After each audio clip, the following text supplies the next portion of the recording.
جو اسٹیبلشمنٹ اور عمران خان کے درمیان مصالحت کرانے میں اہم کردار ادا کر رہے تھے۔ اکمل درانی نے اپنے تازہ ترین بیان میں یہ کہا ہے کہ اب وقت آ گیا ہے کہ کے پی کے خصوصاً پاکستان تحریک انصاف پاکستان کو آزاد کروانے کے لیے اپنا رول پلے کرے، اور جس طرح سے قائد اعظم محمد علی جناح آزاد کشمیر اور پاکستان کو آزاد کروانے میں کے پی کے نے اپنا کردار ادا کیا تھا، ایک مرتبہ دوبارہ پھر کردار ادا کرے۔ اٹ مینز دیٹ کہ اسٹیبلشمنٹ کی طرف سے پاکستان تحریک انصاف کو کہیں نہ کہیں سے اب یہ آپ یہ کہہ لیں کہ ہری جھنڈی نظر آنا شروع ہو گئی ہے، اور علی امین گنڈا پور نے جو آپ کو کہا تھا کہ آنے والے دنوں میں آپ کو اچھی خبریں ملیں گی، تو اٹ مینز دیٹ کہ آنے والے دنوں میں آگے چل کے سب سے بڑی تبدیلی ہے، ابھی جو ٹارگٹ ہے وہ ہے 25 اکتوبر کو قاضی فائز عیسیٰ کو گھر بھیجنا۔ اور میں آپ کو دوبارہ پھر بتا رہا ہوں کہ اگر پاکستان تحریک انصاف نے 25 اکتوبر کو قاضی فائز صاحب کو گھر بھیج دیا تو اٹ مینز دیٹ کہ 60% تبدیلی اس دن رونما ہو جائے گی۔ D G I S I وہ آلریڈی ہمارے ریپلیس ہو گئے، ندیم انجم صاحب جا چکے ہیں۔ ان کے بعد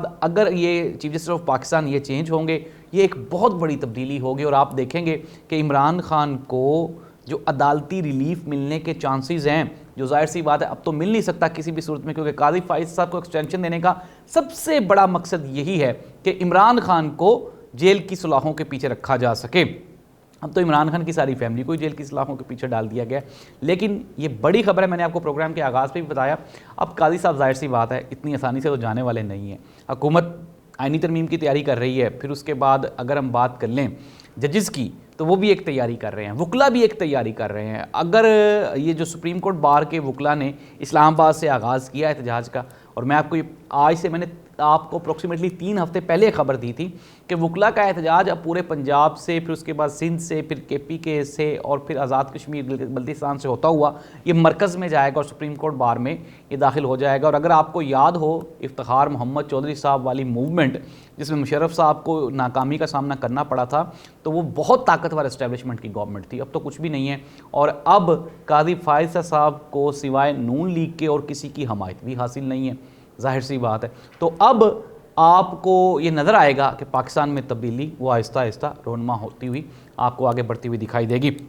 ہم نے آپ کو پروگرام کے آغاز پہ بتایا تھا کہ پاکستان تحریک انصاف کے ایم این ایز کو اٹھانے کا سلسلہ دوبارہ پھر شروع کیا گیا۔ ریاض فتح انہ اور ان کے بیٹے احسن ریاض فتح انہ کا میں نے آپ کو بتایا، اس کے علاوہ بھی 4 سے 5 ایم این ایز ایسے ہیں جو کہ آپ کو آئندہ 24 سے 48 گھنٹوں میں وہ اغوا ہو جائیں گے، اٹھا لیے جائیں گے۔ بیرسٹر سلمان اکرم راجہ نے کہا ہمارے لیے بھی بہت آسان تھا کہ ہم ڈی چوک میں ظاہر ہوتے، پھر ہم گرفتاری دیتے اور پھر کہیں اور جا کے وہ ہمیں چھوڑ دیتے، لیکن یہ عمران خان کے ساتھ بے وفائی تھی۔ ناظرین، پروگرام کو کنکلوڈ کرتے ہیں، خبریں میں نے آپ تک پہنچا دی آج کی کہ سپریم کورٹ آف پاکستان میں، لاہور ہائی کورٹ میں، عدالتوں میں ایک آئینی بحران جنم لینے والا ہے، ججز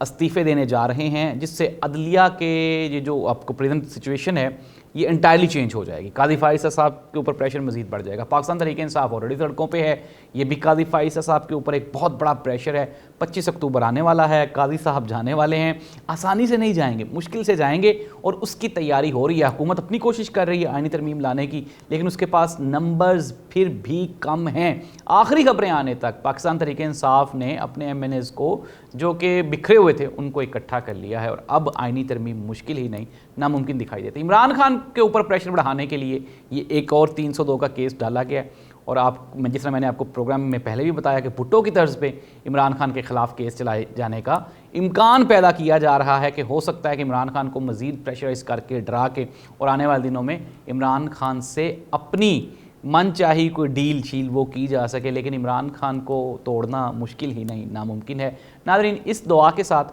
کہ اللہ اس ملک میں کوئی پولیٹیکل سٹیبلٹی لائے اور معاملات وہ بیٹھ کے گفت و شنید کے ساتھ حل ہوں، لیکن عمران خان اور پاکستان تحریک انصاف کے بغیر یہ معاملات حل ہو نہیں سکتے۔ اللہ اس ملک کا اور آپ کا اور میرا